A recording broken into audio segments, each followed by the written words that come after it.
sempre elogiado pelos looks e ter muitas peças no guarda-roupa é o desejo de muita gente. Vai dizer que não. Ter sempre roupa nova é bom, né? O problema é que esse hábito fez da indústria têxtil a segunda maior poluente do planeta. Por causa disso, a tendência deixou de ser a única preocupação de uma empresa na hora de criar uma peça. Foi aí que surgiu o conceito de moda circular, o tema do nosso programa de estreia.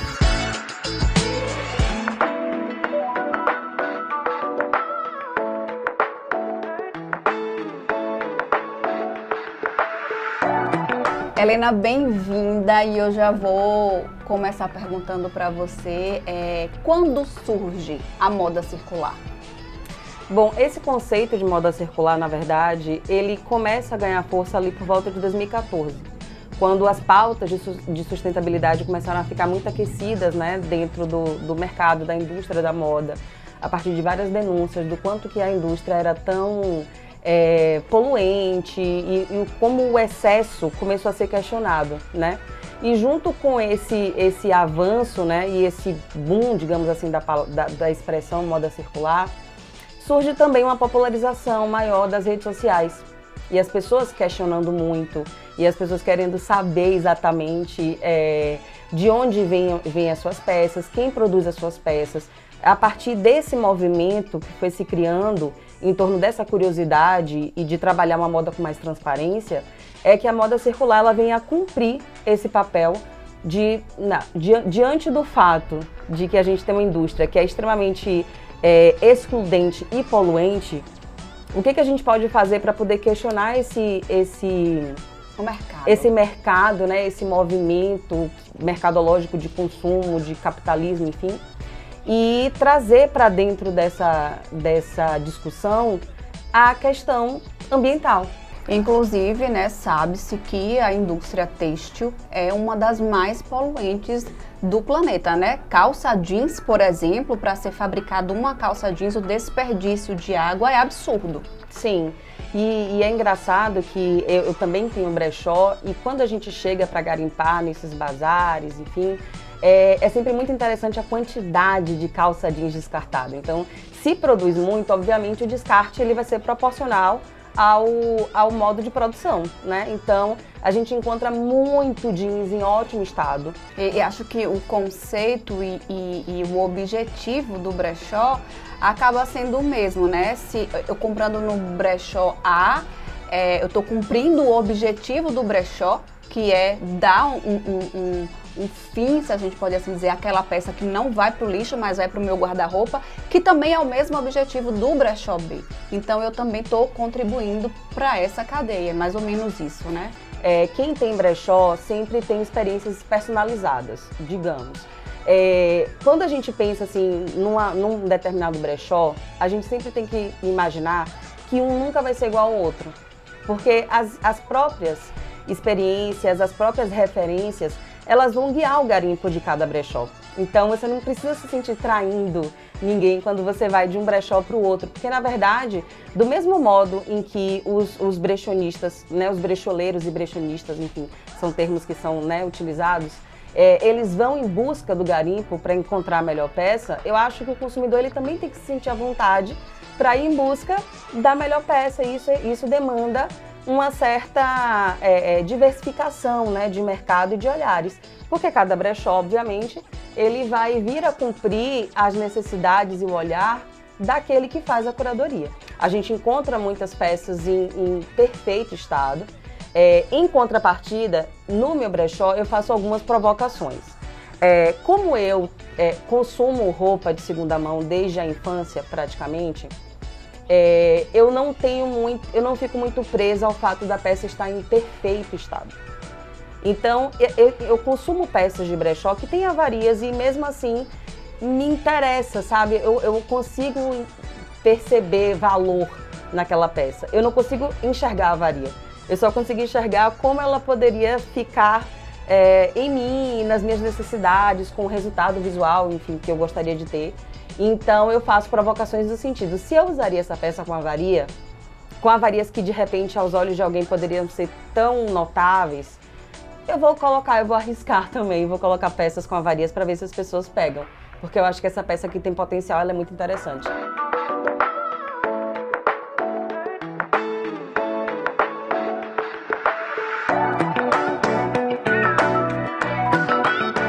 Bom a gente trazer os brechós para esse assunto, porque quando o conceito de moda circular surge do ponto de vista das indústrias, né, que passam a se preocupar mais com isso. Mas como a gente, que é o consumidor final, pratica a moda circular? E é através dos brechós, é isso?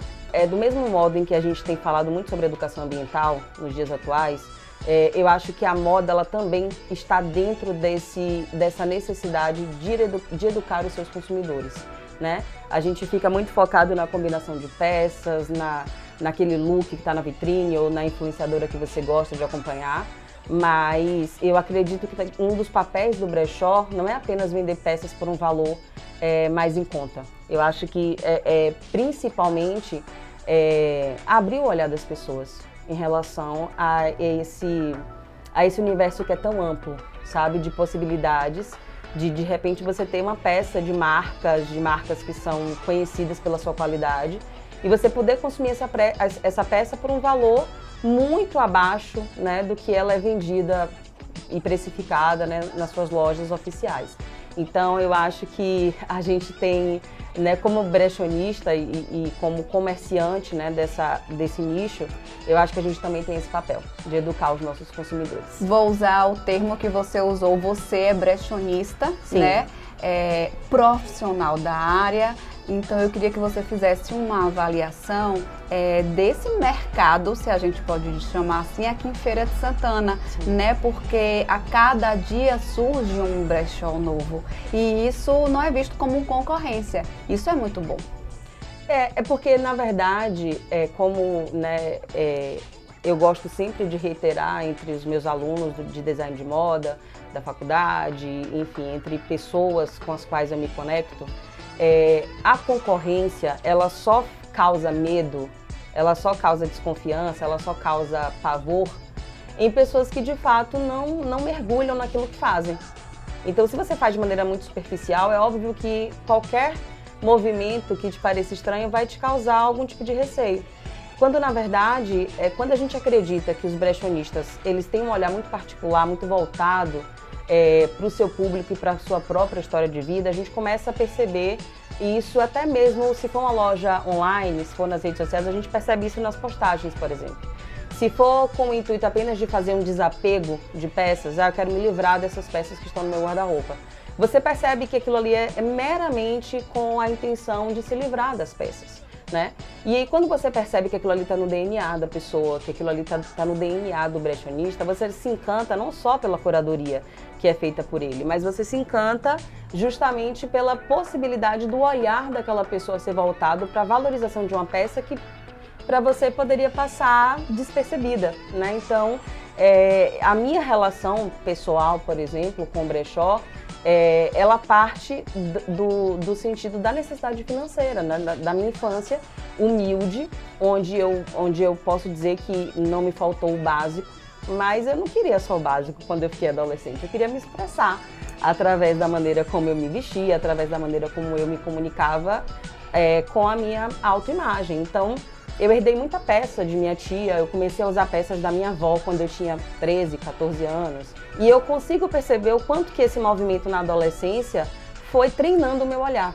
Então, ao invés de se tornar um trauma, isso se tornou a minha profissão. Eu sou professora de moda, eu estudo isso, eu pesquiso sobre isso, eu sou pesquisadora na área, estrito senso, né? Eu fiz mestrado na área, estou fazendo doutorado agora, e todos eles voltados para a composição estética da aparência, para as sensibilidades do ser humano em relação às modas, aos costumes, aos hábitos. Então, na verdade, todos os nossos anseios, né, em relação ao que nós vestimos, ao que nós consumimos, ao que atrai os nossos olhares, eles partem exclusivamente das nossas experiências pessoais.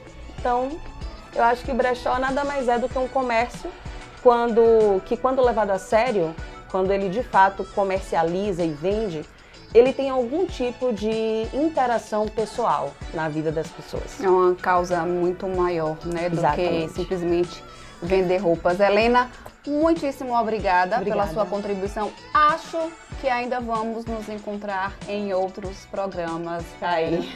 Assim espero.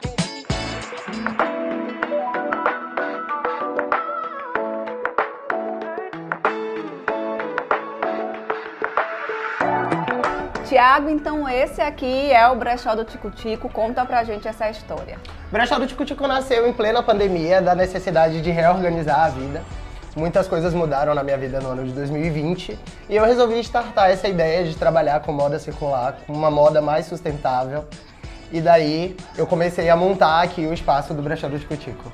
E como é que você despertou, né, para moda circular, que é um conceito tão atual? Em que momento da sua vida você percebeu que a moda circular poderia ser um negócio sustentável, né, para você também? Eu trabalho no varejo de moda desde 2008 e trabalhei por quase 10 anos para uma marca de jeans que é conhecida mundialmente e se preocupa muito com a sustentabilidade dentro da produção dos seus produtos. Aí me despertou começar a pensar no quanto a moda faz mal para o meio ambiente. A indústria de moda ela é a segunda mais poluente do planeta. Depois disso eu comecei muito a pesquisar sobre sustentabilidade na moda e sobre brechós. E aí você disse, eu quero ter um brechó. Nesses anos todos de trabalho no varejo, eu acumulei muitas peças. Então, antes do brechó, eu já tinha feito 2 bazares que foram super bem sucedidos. Mas mesmo assim, continuava ali uma mala parada no quarto de peças que eu já não usava mais. Daí, começou a surgir o acervo do brechó.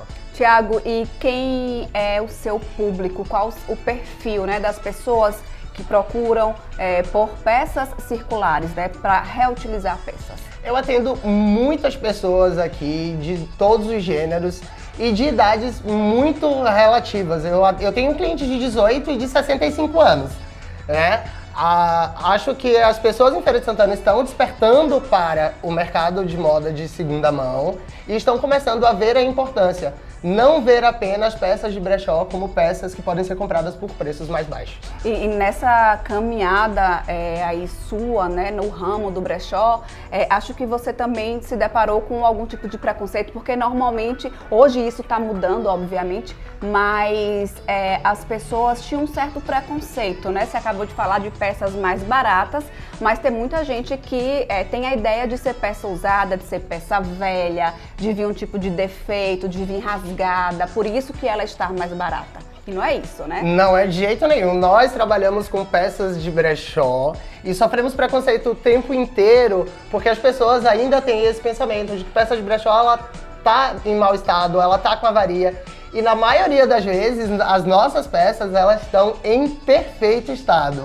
Todas as peças, antes de serem comercializadas, elas passam por um processo de curadoria que é muito seletivo. E eu tô vendo que tem muitas opções, né? Aqui a gente tá na sua casa, a gente tá num cômodo, mas você usa os outros cômodos também como expositores, né? Para seus clientes que chegam. Então, a curiosidade, como é esse processo de curadoria? Então, uma vez eu li uma matéria num site na internet falando dos pós e dos contras de brechó físico, brechó online e brechó em casa. E nos contras do brechó em casa, ela tava lá pontuando que era pra ter muito cuidado do brechó não tomar conta da casa inteira. Eu tomei cuidado, mas não teve jeito. O brechó tomou conta da casa inteira. Ele começou em um quarto, depois veio pra sala, mas tem um quarto que eu faço de depósito, tem o meu quarto que é escritório, tem a área de serviço que é mais tomada pelo brechó do que por mim, então acabou que o brechó fica aqui. O processo de curadoria começa lá no garimpo, depois as peças vêm pra cá e passam por uma triagem, tudo vai ser higienizado. Algumas peças que precisam de reparo vão para reparo e nós vamos avaliar, etiquetar, passar, deixar ela com um cheirinho maravilhoso e começar a comercializar. Eu queria visitar outro cômodo da sua casa e, inclusive, olhar as peças, você mostrar pra gente o que é que tem aí, porque, antes de mais nada, essas peças carregam uma história, né? Tem peças em brechós de marcas que nem existem mais, não é isso? Sim, peça de brechó é peça com história, é peça que conta muita coisa. Alguns brechós são especializados em peças vintage, né, que são peças com mais de 20 anos de fabricado.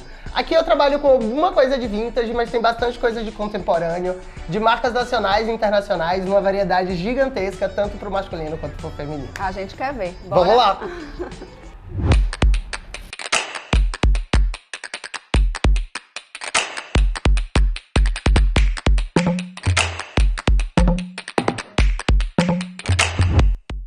Segundo cômodo do brechó invadido com sucesso, chegamos, várias araras então carregadas de história. Exatamente. Muitas peças contando histórias e diversas histórias.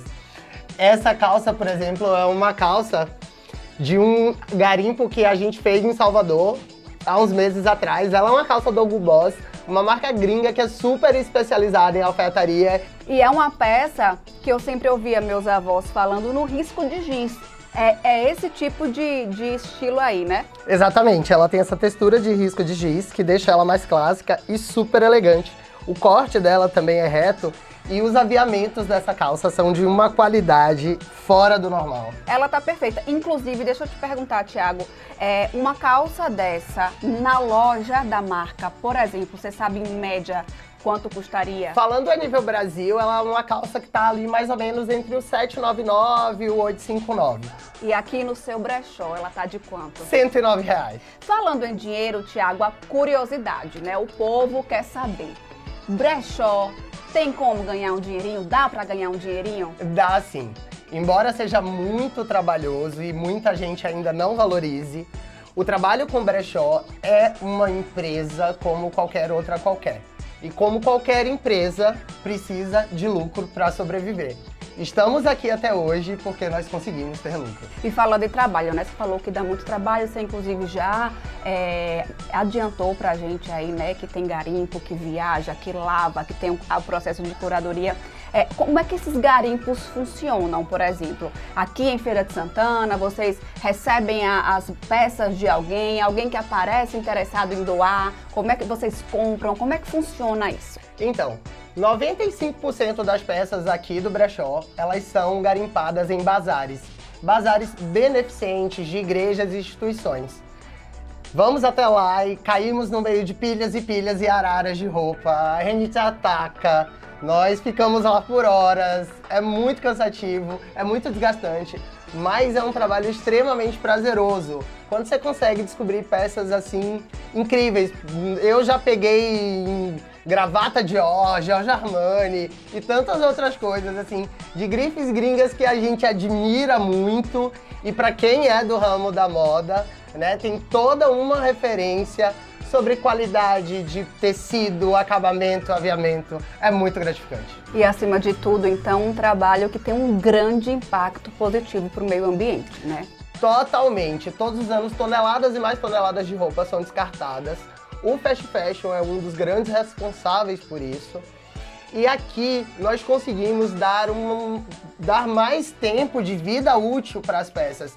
São peças que estão em excelente estado e muitas vezes peças novas e até com etiqueta, que elas seriam descartadas se nós não transformássemos as vidas delas. Então já estou vendo pelo seu olho brilhar que brechó enche aí seu coração.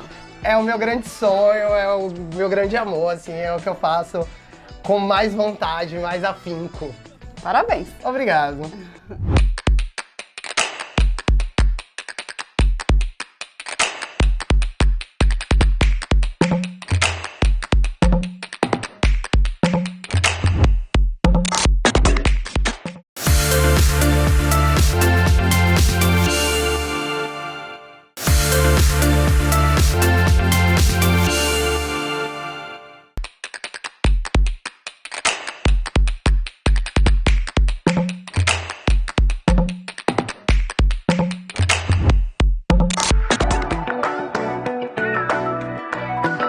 A gente falou na edição desse programa sobre as peças de um brechó virem sempre carregadas de história. E olha só que interessante, eu encontrei aqui no encontro de brechós um tênis que foi meu. Eu sei que esse tênis é meu porque eu descartei ele aqui em Feira de Santana, mas ele veio do Paraná para mim em 2014. Olha que bacana, descartei achando que ia pro lixo, um erro meu, obviamente, e agora ele tá aqui novinho, sendo vendido. E eu acho, Micaele, que está aqui para conversar com a gente sobre esse assunto, que essa é a ideia, esse é o maior objetivo dessa cultura do brechó, né? No brechó, a gente dá um novo destino para as peças, tanto dessa forma como customização também. Então tem algumas peças que pode ter algum defeitinho que você acha que não dá para resolver, mas a gente vai e customiza, dando uma nova cara para aquela peça, fazendo ela ser útil novamente para outra pessoa. Conta um pouquinho da sua história, eu tô vendo você falando com muita propriedade, como por que enche o teu coração esse meio do brechó? Essa própria questão da moda circular, da gente conseguir dar um novo destino para essas peças, de não virar lixo ou, sei lá, não ir para um local onde não vai ser aproveitado. Então a gente consegue dar um novo destino e criar novas histórias também. A gente tem algumas peças vintage também, como bolsas. E eu acho isso incrível, porque tem bolsas que estão impecáveis hoje em dia, mesmo tendo o CGC de mais de 20 anos atrás. Isso mostra como a moda vem mudando e como os materiais são diferentes, porque esses materiais mais antigos, até hoje, são muito mais resistentes.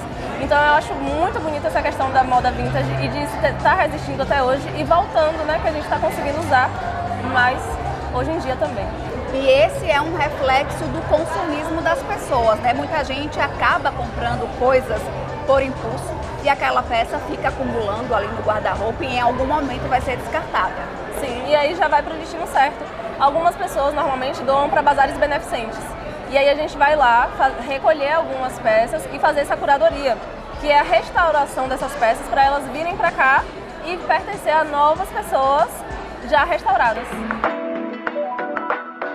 Me bati aqui em um dos estandes com a Juana, que é uma super consumidora da moda circular. Você se lembra a primeira vez que você comprou uma peça no bazar? Lembro, sim. Eu entrei num brechó que me chamou a atenção pela vitrine, por ser em um segmento meio tipo antiquário, né? E aí eu comecei a me apaixonar pelas peças. Isso aqui em Feira de Santana? Isso em Salvador, a primeira vez em Salvador. Sim. E aí eu comecei a conhecer esse mundo de brechó.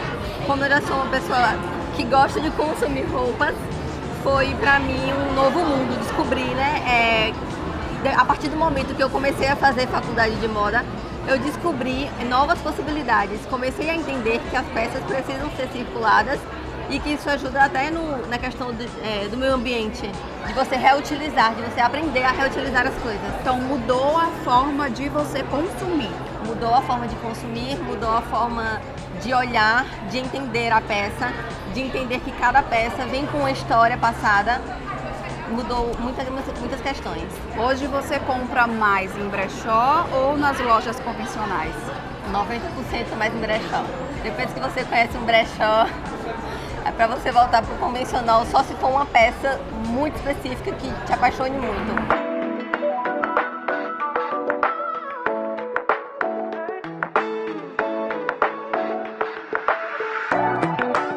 E essa ideia de realizar um encontro entre pessoas que adoram aí essa cultura dos brechós é da Larissa. Larissa, em que momento você percebeu que já tinha muita gente no ramo e que dava, né, para poder organizar um encontro? Quando a gente começou a participar de feiras e a gente viu que os clientes das feiras não entendiam muito bem o que era o brechó. Então, eu elaborei o primeiro encontro na garagem e depois eu me uni à Mica para a gente fazer encontros maiores. E hoje está aqui o maior sucesso, um encontro num lugar, na verdade, bem maior do que o que de costume de vocês realizarem. Sim, sim. A gente sempre prezou em manter a qualidade do serviço prestado. Então, assim, apesar de ser brechó segunda mão, que muita gente acha que não tem que ter aquela dimensão tão grande por ser roupas de segunda mão, a gente quis manter a qualidade e sempre oferecer o melhor para os nossos clientes. Então, a gente está aqui contando com 6 provadores, um espaço amplo, ventilado. Então a gente quer realmente manter esse padrão para oferecer o melhor para os nossos clientes.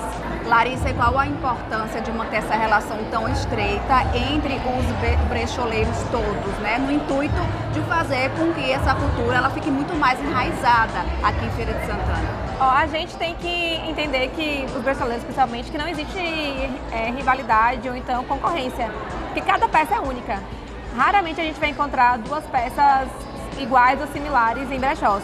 Então, assim, a gente tem que realmente se unir, porque o nosso ramo é novo e precisa crescer. Então, para crescer, a gente tem que realmente se unir e fazer eventos como esse para aumentar a conscientização do público. Porque tem muita gente que tem aquele preconceito ainda, que é roupa usada, é roupa de monta, é roupa com energia. E realmente a gente não quer que isso aconteça. A gente quer realmente que o pessoal entenda que é dar uma segunda chance a uma peça que poderia ser descartada. Quais são as ideias aí para os próximos encontros? Porque, pelo visto, a gente sente estando aqui, né, a energia do local, que é algo que ainda vai crescer muito. Aí, com fé em Deus, é o que a gente espera.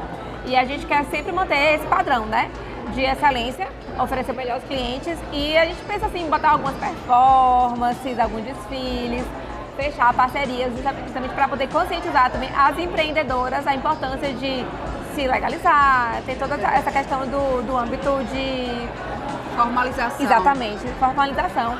Que algumas não têm por conta de ser uma segunda renda e aí acaba que dificulta, mas a gente quer ter essa conscientização também para as brecholeiras, que é um trabalho sério, é um trabalho que exige muito esforço. A gente, para ter novidades, tem que estar garimpando ou diariamente, ou então 3 vezes por semana. Então, assim, é uma coisa que é muito esforço e merece ser valorizado. É um modelo de negócio, né? Sim, sim. Dá para ganhar dinheiro com isso? Dá sim. Diferentemente das lojas tradicionais, que elas viajam e compram coleção inteira de grade, a gente tem que pesquisar peça por peça. É o maior diferencial. Que assim, as lojas tradicionais geralmente compram grade, geralmente compram a coleção inteira e a gente não. Manda um recado pra galera que tá em casa sobre a conscientização, né, de praticar a moda sustentável. Gente, a indústria da moda é uma das indústrias que mais polui o meio ambiente. Então, quando você decide dar uma segunda chance a uma peça que estava parada no armário, que a pessoa doou, e você vai levar para sua casa, é uma nova possibilidade que você está dando ao mundo. Então, assim, quando você usa uma peça, principalmente jeans, de outra pessoa, você está dando uma chance e diminuindo o lixo que está indo para o mundo. Então, quebra todos os preconceitos e visita o brechó. Muda aí, que não tem nada de bagunça, de peça suja. É muita dedicação, muito trabalho dedicado a cada peça.